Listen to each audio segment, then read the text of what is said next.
And hello again, and here we are back on my drive, and for once I've not got a bike sitting here in front of me. And the reason for that is because all the bikes I'm currently working on are in the garage right now, and I can't wheel them out here on the drive. So let's go in the garage and see what the problem is. And that problem is this: my Kawasaki Z650, which as you can see has no front end. And that's because in the few miles I've ridden the bike, both fork seals start to leak. So I've had to disassemble the front end and change the fork seals, which I've now done. But I can't reassemble the bike yet because I've got no fork oil, which is most annoying. So before I start the job, I did order some suitable fork oil from eBay, but it's not arrived. I've been waiting and waiting, not turned up, and I've since had to cancel the order because it was taking forever, and I've now reordered from elsewhere, and hopefully that fork oil should be here tomorrow, at which point I can then reassemble the forks and get them back on the bike and get the bike on its wheels again. However, one good thing has been that my modified bike lift here has worked really well. These modified parts give enough clearance so that the lift no longer hits the Delcovic exhaust pipe that runs underneath the engine, which I'm really happy about, and the whole bike's very secure. But of course it does mean that I can't get my other bikes out of the garage, and that's been the case for the last 10 days, and that's why I've not really made much progress with the 1170 in the last week or so, but that's just the way things go. And therefore I've not really been able to do much work on my 1170 as it's been sat here at the back of the garage. That said though, something has happened in last week that I'm really happy about, and that something is that I've been able to buy a part for the bike that I've been trying to buy for nearly 3 years without success. It's just not been in stock anywhere, I guess because of COVID, supply chain problems, who knows, just not been available anywhere, and I have looked all over the world to try and find this particular part with no success, until last week when I got an email from a supplier saying, yes, I've got one in, do you want it? I said, yes, I certainly do, please send it straight away. And that something is in this box. It's from Moto Gadget, same folks who make the M unit that's fitted to my 1170. So let's see what's in the box. I'm really pleased about this one. Very small box and a couple of very small parts. So what have we got here? Simple relay, nothing to shout about, and that's it. I've been trying to buy that for nearly 3 years, and this is an RFID keyless ignition system for the bike, which I've been trying to find, as I say, for quite a long time. And this is the sort of meat of the job. This is the keyless ignition system, and here we've got 2 fobs to activate the system. It's a very clever system, plugs into the M unit, hopefully without a problem. I've actually not gone into it yet to see how exactly it works because it's a bit of a pain. You don't get an instruction manual, you get this thing that you've got to scan into your phone, which isn't the sort of thing that I tend to do, but luckily you can look up the Moto Gadget German website and find all the information you need. And it is a very, very clever system. Basically you have a key fob that you keep on your person, and as you walk up to the bike, when you're within about, I don't know, half a metre, 2 feet, a foot, whatever, it activates the keyless ignition system and turns on your bike. When you walk away from your bike, when you're about half a metre away, it shuts down the bike, just the same way as if you'd turned off the ignition key. Now, I do still have an ignition key on the bike, which is using, in fact I'm just walking over here because the bike's here, but it's using the, what do you call it? It's using the key, effectively, the key area where the seat lock used to be, because I no longer have a seat lock. But that's actually the ignition. But it's not a particularly easy place to sort of get the key into, and yeah, it's not ideal. I was also worried about knocking the key with my leg and stuff like that, so that's always been a backup just in case this thing failed. The other good thing about it is you can buy additional key fobs, and all you do is get your new key fob, hold it close to the bike when it's turned on, and the keyless ignition system talks to the key fob and it programs itself so it recognises it. It's very clever the way it works. It's sort of, I've not quite got my head around it yet, but it is very clever, so I shall enjoy fitting that, and hopefully it'll work fine. So that's the 1170. I'm pointing there because the bike's here. I've also bought myself, what's in this box here? This is also quite a difficult thing to find because I fitted the bike with the Ram Air soft foam AirPods, but I noticed that two of them were getting a bit sort of crumbly. You know, the foam was starting to fall apart, and I didn't really want to fit that to the bike. It might have been okay, but those Ram Air filters were probably at least 10-15 years old. I got them with the bike as part of the deal, so I bought myself some nice brand new ones. They're all packed away, so I've got to remove the old crumbly ones and fit the nice new ones, and they're not cheap. These were I think about £80 for 4, so yeah, similar to sort of a K&N set, something like that. But anyway, so that's what's been going on with the 1170. But what about the Moto Guzzi? Because I have done one small little job with the Moto Guzzi, so let me move the camera, and hopefully, even though we're in the garage and a bit cramped, I can show you what I've been up to. And so when it comes to the Guzzi, I fitted a crankcase breather. This one's from K&N. Now I wanted to fit it here right against the gearbox case, but I couldn't because there's not enough room with the battery and the inside of the frame rail being in the way. So I had to go with this hose. I'm not sure if I'll leave it like that. I might reroute the hose, but for now it'll do. And so that's what I've been working on in the last few days for the 3 bikes in my garage. But what about the other 2 bikes I've got, which aren't in my garage, but are in my friend Les's garage? And so let's go over to see him now and see what's been happening over there. And now here we are in Les's workshop with my Mark II project here, my green F2 650, and this, which thankfully isn't mine. This is some kind of BSA Bantam Trails bike that's having a lot of work, having an engine rebuild, new pistons and so on. So what's happening with these 2? Well, when it comes to the Mark II, not very much at the moment. The engine we put back in the frame, about 4 or 5 months ago now, and not much has happened since because there's been a lot of other stuff going on. And the reason why the barrel and the pistons aren't on the engine yet is because there's a problem with one of the gudgeon pins. These gudgeon pins and the pistons came out of the engine originally. It was in my drag bike many years ago, and the pistons and bores were in good condition, no reason to change them. But what we found was that one of the gudgeon pins is slightly different from the other 3, and we really don't want to fit that back in the engine because it's a slightly different weight. It may or may not cause a problem in the future. It could have caused maybe a bit more vibration than you want, but ideally we want to change that dodgy, slightly different gudgeon pin before it goes in the engine. And the problem we've had is trying to find the correct size gudgeon pin, because we're not quite sure what kit that gudgeon pin came from. The pistons are probably from America. They're very specialised. They're 1400cc compared to the standard 1000cc. The engine in this bike came out of an old drag bike that I had, a turbo drag bike from many years ago, which I bought as a non-working project many years ago. Back in the 80s, that bike would have been one of the fastest road bikes in the country, but that was a long time ago, and I bought it when it had been sitting in a shed for the previous 15 years, so obviously it had various problems. But we've now re-engineered the engine, and as I say, there's an issue with that gudgeon pin. So when it comes to the green F2, here we have its new cylinder head, because the original cylinder head of the bike was quite badly scored, so I ended up buying a new one. Well, not a new one, a different one from a different engine.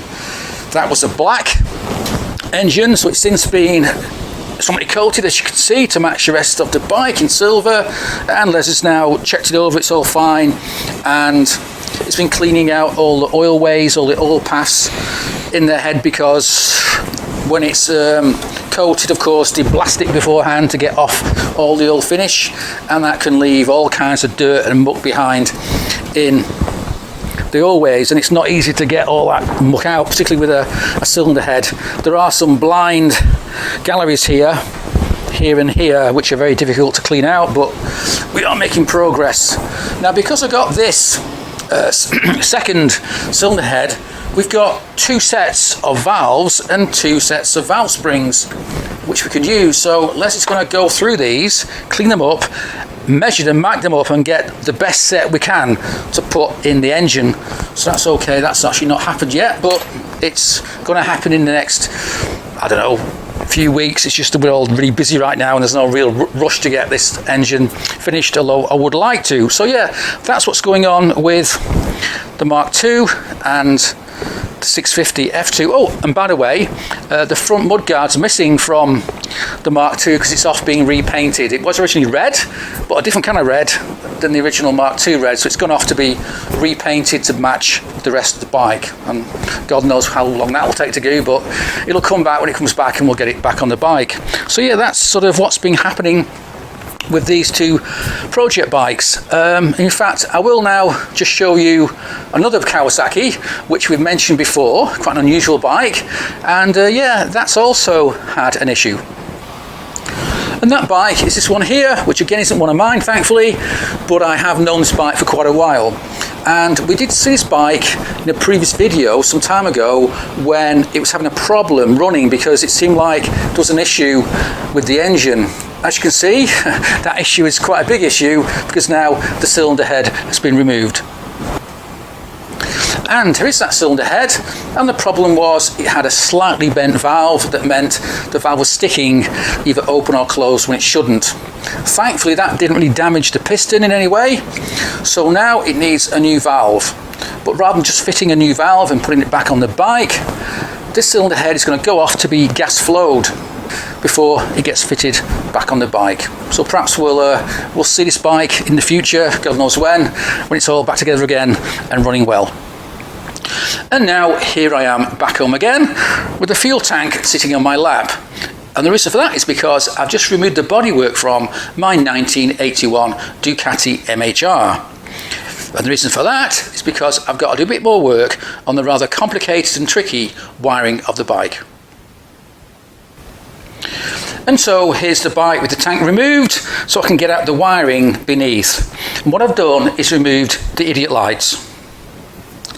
And so here we have the idiot light pod along with the ignition barrel. And so some time ago I did repair some of these idiot lights by replacing the broken bulb that was inside them with a small, I think it's 5-watt LED. Now these things are not supposed to be repairable, but I did repair them. So having done that, I tested it all out, yeah, it's fine. So I went to put it back on the bike. But then I hit a problem, and the problem was I couldn't get the back of this idiot light pod to screw down as it should. It just wouldn't do it. It was sort of, you know, it was rocking, it wouldn't seat properly, so it's like, oh my God.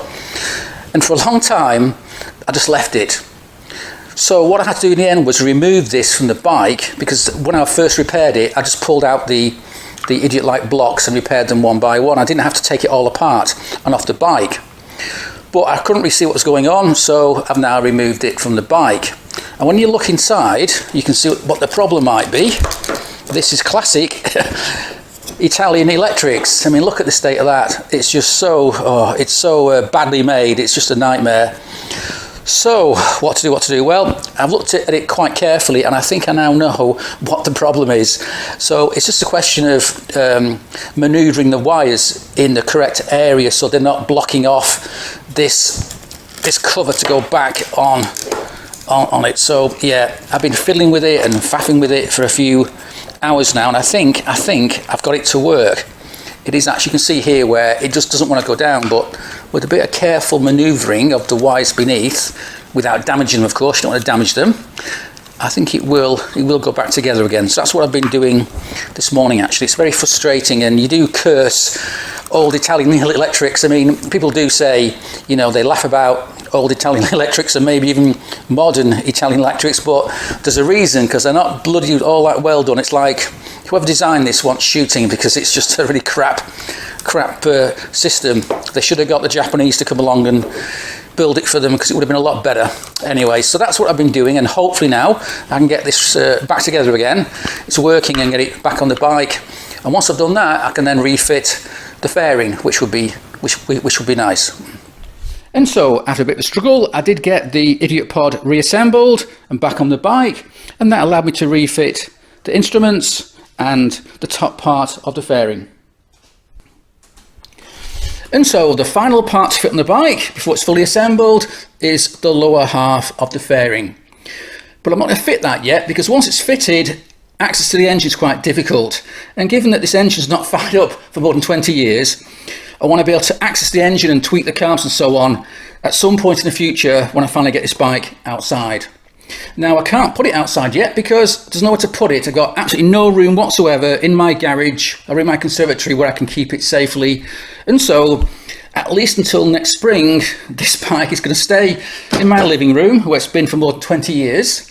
And hopefully in the spring I'll have a bit more space because I'm going to sell 1 or 2 bikes. And yeah, then we can get it on the road at last. And hopefully, all things being well, this engine will fire up.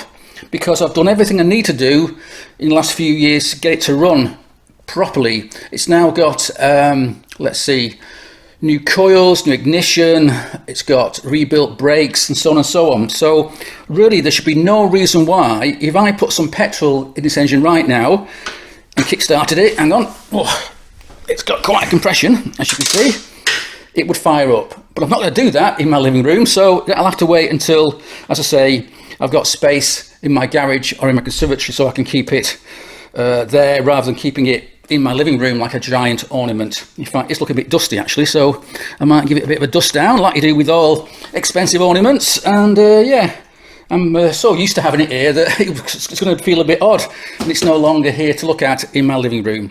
So anyway, at least that's another job done. And so let's now move on and see what else I can get up to this week.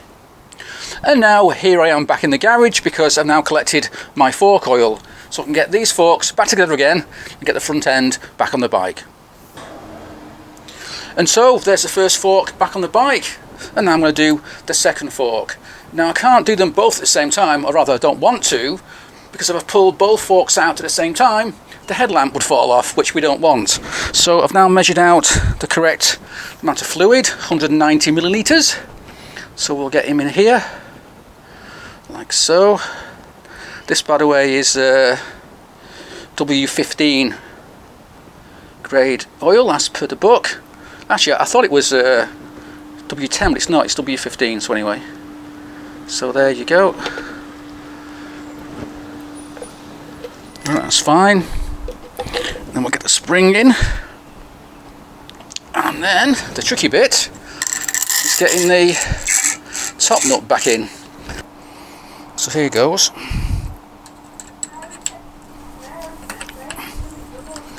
Oh, it sucks when you're not quite as strong as you used to be. Come on. Oh, no, not quite.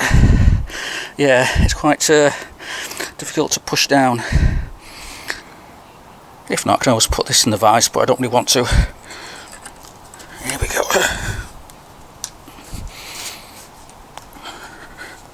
Gonna press it hard and turn at the same time. I think that's got it. Yeah, that's better. Alright, good. Thank God for that. Whew. That was not easy. Alright, so with that done, we can now use that on it. There we go. I actually looked in the manual. It doesn't give you a torque setting for these top nuts. A bit disappointing. There you go. Do it fairly tight, don't go mad. There we go. Phew, and now that can go back on the bike. And so the front end back on the bike, I can now hopefully wheel it outside without a problem. Hopefully. Let's have a look.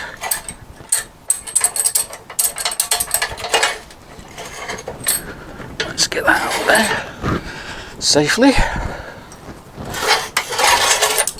There we go. There we go. And now we can put it outside. That feels better already. That's great. And now the bike is back on its wheels again, which is great news. So that's pretty much it for this video. It's a quick overview of all my various projects. In fact, not all of them, but most of them, along with a couple that aren't even mine. But I thought they're quite interesting to follow, so we'll carry on filming them in the next few months. And so that's it for now. So thanks for watching, and cheers.